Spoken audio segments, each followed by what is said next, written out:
Welcome to How to Pottery and Crafts. This is going to be a very short tutorial on how to mix Potter's Plaster #1 for our molds. This is the same recipe that you're going to use for the slip cast molds, the sprig molds, the press molds, and the frosting mold. It's the exact same recipe. First thing you're going to need is a scale.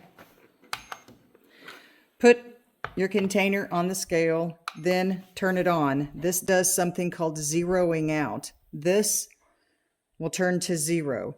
Now on the side, we need, or wherever yours is at, we need to put it to ounces. The first thing that we're going to do, we're just going to make the small batch. We're going to do 32 ounces of water.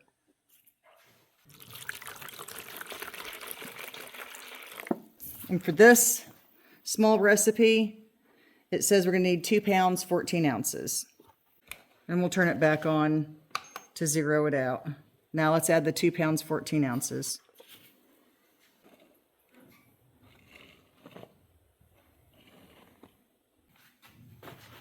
Now we're going to mix the plaster into the water. We're going to use something called the island method, except we are measuring ours out. Sometimes when people say island method, they're eyeballing it. They're taking it and they're putting it in until the island doesn't soak up any more water. This we're actually going to measure because we need an exact amount. We're still going to put it in slow. The plaster I'm using right now is kind of old. I wouldn't use this for a slip cast mold, but I am making frosting molds today, so it's fine. You don't want to get it too old, but this works just fine. Once you get everything in here, don't mess with it. Let it sit for 2 minutes, and then we're going to mix it.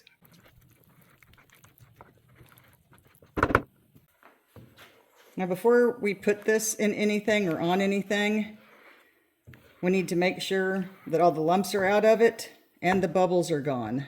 So I'm going to put on some gloves, mix this up, and then we're going to hit it to remove the bubbles. Now there's not many chunks in this, but that's good. And these gloves are useless. I got like 1,000 of these free and something I ordered, I think, the mold compound or something. Okay, so that's good. Now we're going to bang on it a little bit.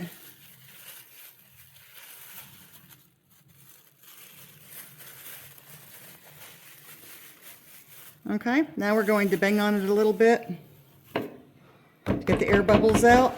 And it's ready to use for whatever you had planned on using it for. This particular batch is going to be for a frosting mold.